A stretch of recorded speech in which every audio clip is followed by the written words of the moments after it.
قال ألم أقل لك إنك لن تستطيع معي صبرا قال إن سألت عن شيء بعدها فلا تصاحبني قد بلغت من لدني عذرا فانطلقا حتى إذا أتيا أهل قرية استطعما أهلها فأبوا أن يضيفوهما فوجد فيها جدارا يريد أن ينقض فأقامه قال لو شئت لاتخذنا عليه أجرا قال هذا فراق بيني وبينك سأنبئك بتأويل ما لم تستطع عليه صبرا أما السفينة فكانت لمساكين يعملون في البحر فأردت أن أعيبها وكان وراءهم ملك يأخذ كل سفينة غصبا وأما الغلام فكان أبواه مؤمنين فخشينا أن يرهقهما طغيانا وكفرا فأردنا أن يبدلهما ربهما خيرا منه زكاة وأقرب رحمة أما الجدار فكان لغلامين يتيمين في المدينة وكان تحته كنز لهما وكان أبوهما صالحا فأراد ربك أن يبلغا أشدهما ويستخرجا كنزهما رحمة من ربك وما فعلت عن أمري ذلك تأويل ما لم تستطع عليه صبرا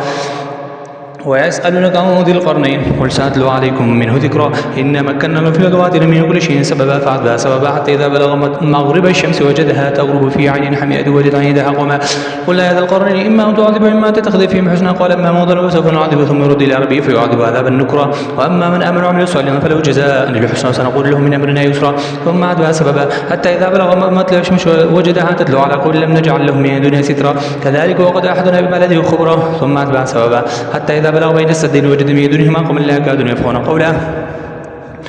قالوا يا ذا القرنين يأجوج ومأجوج مفسدون في الأرض فهل نجعل لك خرجا على أن تجعل بيننا وبينهم سدا قال ما مكنني في ربي خذوا فأعينوني بقوة نجعل بيننا وبينهم ردما آتوا لي زبر الحديد حتى إذا ساوى بين الصدفين قال انفخوا حتى إذا جعله نارا قال آتوني أفرغ عليه قدرا فما استطاعوا يظهروا ما استطاعوا له نقبا قال هذا رحمة من ربي فإذا جاء وعد ربي جعله دكا وكان وعد ربي حقا وتركنا بعضهم يومئذ يموج في بعض فانكسور فجمعناهم جمعا وعرضنا جهنم مثل الكافرين عرضا للذين كانت أعين في غطاء إلى أن ذكروا كانوا لا يسجدون سمعا أفحسب الذين كفروا أن يتخذوا عبادي من دوني أولياء إن أعتدنا جهنم للكافرين نزلا قل هل ننبئكم بالأخسرين أعمالا الذين ضل سعيهم في الحياة أنهم يحسبون أنهم يحسنون صنعا أولئك الذين كفروا بآيات ربهم ولقائه فحبطت أعمالهم فلا نقيم لهم يوم القيامة وزنا ذلك جزاؤهم جهنم بما كفروا واتخذوا آياتي ورسلي هزوا إن الذين آمنوا الصالحات كانت لهم جنات الفردوس نزلا خالدين فيها لا يبغون عنها حولا قل لو كان البحر مدادا لكلمات ربنا لنفذ البحر قبل أن تنفذ كلمات ربي ولو جئنا بمثله مددا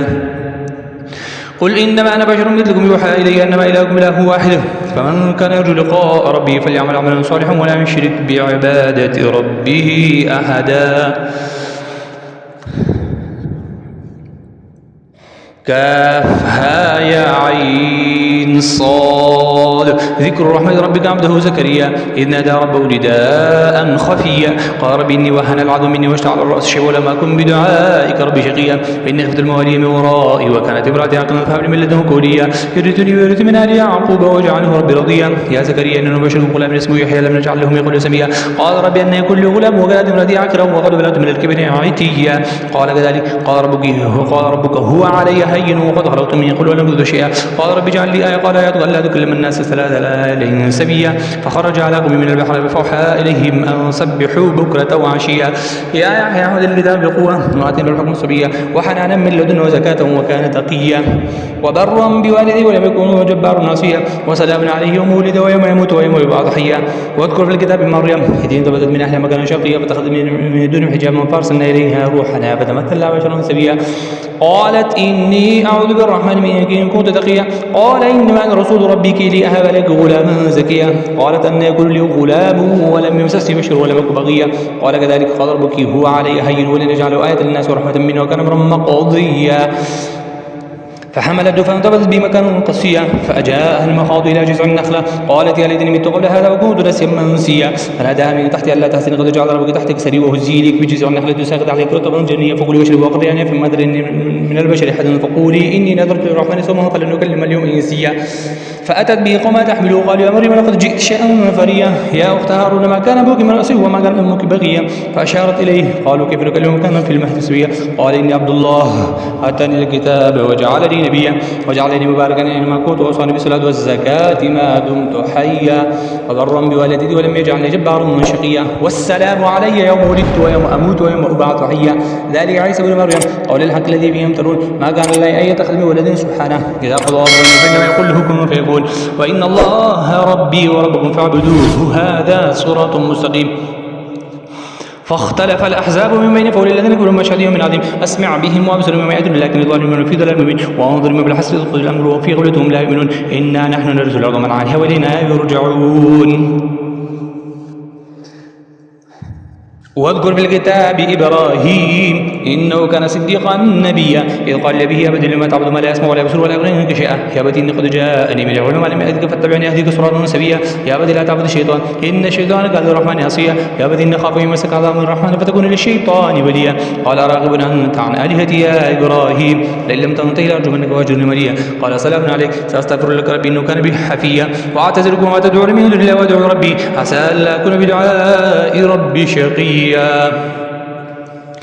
عسى ألا أكون بدعاء ربي شقيا فلما اعتزلوا وما يعبدون من دون الله وهبنا له إسحاق ويعقوب وكلنا جعلنا نبيا وهبنا لهم من رحمتنا وجعلنا لهم لسان صدق عليا واذكر في الكتاب موسى إنه كان مخلصا وكان رسولا نبيا ونادينا من جانب الطور الأيمن وقربنا نجيا وهبنا لهم من رحمتنا فأوهر النبيا واذكر في الكتاب إسماعيل إنه كان صادق الوعد وكان رسولا نبيا وكان يأمر عليه بالصلاة والزكاة وكان يدرب مرضيا واذكر في الكتاب إدريس إنه كان صديقا نبيا ورفعناه مكانا عليا أولئك الذين أنعم الله عليهم من النبيين ومن ذرية آدم ومن حملنا مع نوح ومن ذرية إبراهيم وإسرائيل ومن هدينا واجتبينا إذا تتلى عليهم آيات الرحمن خروا سجدا وبكيا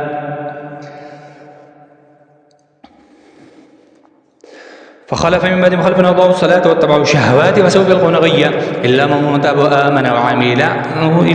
وآمن وعمل صالحا فأولئك يدخلون الجنة ولا يظلمون شيئا جنات التي وعد الرحمن عباده بالغيب إنه كان وعده مأتيا لا يسمعون فيها لغوا إلا سلام ولهم رزق فيها بكرة وعشيا تلك الجنة التي نورث من عبادنا من كان تقيا وما نتنزل إلا بأمر ربك له ما بين أيدينا وما خلفنا وما بين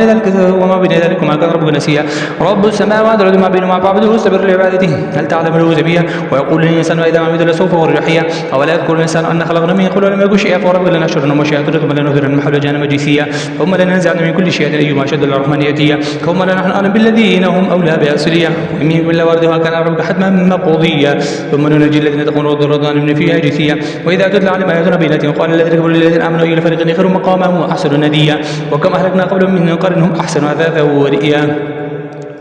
قل من كان في ضلال فليمدد له الرحمن مدا حتى إذا رأوا ما يوعدون فإما العذاب وإما السعي فسيعلم من هو شر مكان وأضعف جندا ويزيد الله الذين اهتدوا هدى والباقيات الصالحات خير عند ربك ثوابا وخير مردا أفرأيت الذي كفر بآياتنا وقال ليؤتنا مالا وولدا أطلع الغباء من اتخذ عند الرحمن هدى كلا سبدوا ما يقولون مد لهم من العذاب مدا ثم يقول ائتني فردا وتخل من دون الآلهة ليكون معزا كلا سيكفروا بعبادتهم ويكون عليهم ضدا ألم تر أن أرسلنا شيئا على الكافر دوزهم أزا فلا تعجب إنما نعد المعد ويوم نحشر المتقين للرحمن وفدا ونسوق المجرمين إلى جهنم وردا لا يملكون الشفاعة إلا من اتخذ عند الرحمن عهدا وقالوا اتخذ الرحمن ولدا لقد جئتم شيئا إدا تكاد السماوات يتفطر منه وتنشق الأرض وتخر الجبال هدا أن دعوا للرحمن ولدا وما ينبغي للرحمن أن يتخذ ولدا إن كل ما في السماوات والأرض إلا آتي الرحمن عبدا لقد أحصاهم وعدهم عدا وكل ما أتيه يوم القيامة فردا إن الذين عملوا الصالحات سيجعل لهم الرحمن ودا فإنما يسرنا بلسانك لتبشر بالمتقين وتنظر به قوما لدا وكما أهلكنا قبلهم من قرن هل تحس منهم من أحد أو تسمع لهم ركزا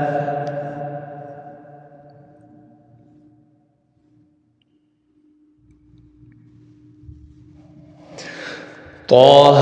ما أنزلنا عليك القرآن لتشقى إلا تذكرة لمن يخشى تنزيل ممن خلق الأرض والسماوات العلى الرحمن على العرش استوى له ما في السماوات وما في الأرض وما بينهما وما تحت الثرى يتجرب القلوب فإني يعلم السر فالله لا إله إلا هو له الأسماء الحسنى وهل أتاك حديث موسى إذ رأى نارا فقال لأهلهم امكثوا إني آنست نارا لعلي آتيكم منها بغوث وجدوا على النار هدى فلما أتى نودي يا موسى إن ربك فخلعنا عليك إنك بالوادي المقدس طوى وأنا اخترتك فاستمع لما يوحى إنني أنا الله لا إله إلا أنا فاعبدني وأقم الصلاة لذكري إن الساعة آتية كادوا فيها لتجزى كل نفس ما تسولى فلا يصدنك عنها من لا يؤمن بها واتبعه فتردى وما تلك بيمينك يا موسى قال هي عصاي اتوكا عليها واشي بها على غنم ولي فيها مال اخرى قال القي يا موسى فالقى في يديه حيث تسعى قال خذها ولا تحزن اذا عسرت الاولى واضمم يدك الى جناحك تدخل بضاماء من غير سوء ايه اخرى لنريك من ايات الكبرى اذهب الى فرعون وطغى قال رب اشرح لي صدري ويسر لي امري واحلل عقدة من لساني يفقهوا قولي واجعل لي وزيرا من اهلي هارون اخي اشدد بي ازري واشرك في امرك ان نسبحك كثيرا ونذكرك كثيرا انك كنت بنا بصيرا قال قد اوتيت سؤلك يا موسى ولقد مننا عليك مره اخرى اذا اوحينا الى امك ما يوحى ان اغذي فيه في التابوت فاغذي فيه من فليلقي اليم بسحلي ياخذ عدو لي وعدو له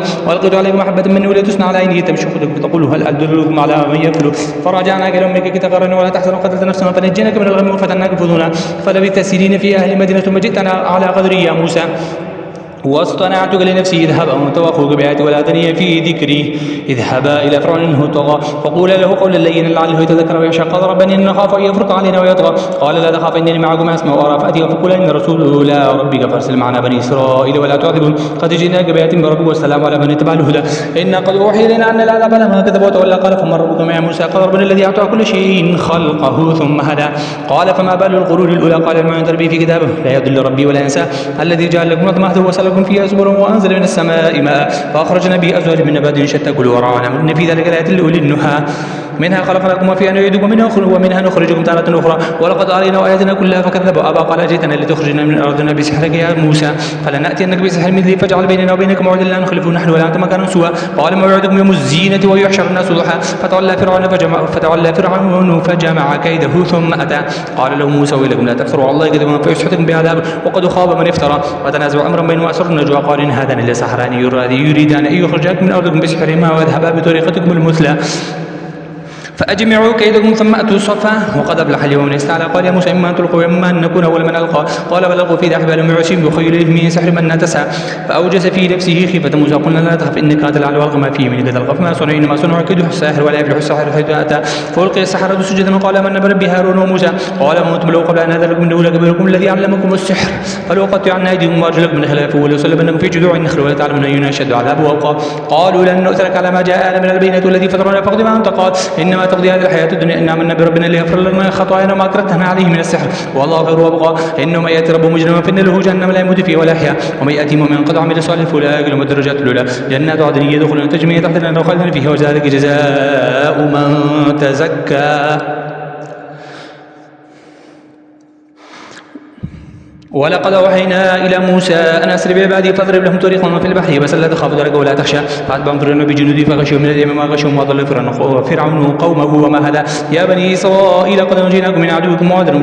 جانب الطور الأيمن ونزلنا عليكم المن والسلوى كلوا من طيبات ما رزقناكم ولا تطغوا فيه فيحللكم غضبي ومن يحلل عليه غضبي فقد هوى وإني لغفار لمن تاب وآمن وعمل الصالحات ثم اهتدى وما عجلك عن قومك يا موسى قال هم أولئك على آثار وأجلت إليك ربي لترضى قال فإنا قد فتنا قومكم بعدك وأضل فرجع موسى إلى قومه غضبان أسفا قال يا قوم ألم يعدكم ربكم وعدا حسنا أطال عليكم العهد وما أردتم أن يحل عليكم غضب من ربكم فأخلفتم موعدي قالوا ما أخلفنا موعدكم بملكنا ولكن حملنا أوزارا من زينة القوم فقذفناها فكذلك ألقى السامري فأخرج لهم عجلا جسدا له خوار فقالوا هذا إلهكم وإله موسى فنسي أفلا يرون أن لا يرجع لهم قلوب ولا يملك لكم ضر ولا نفعا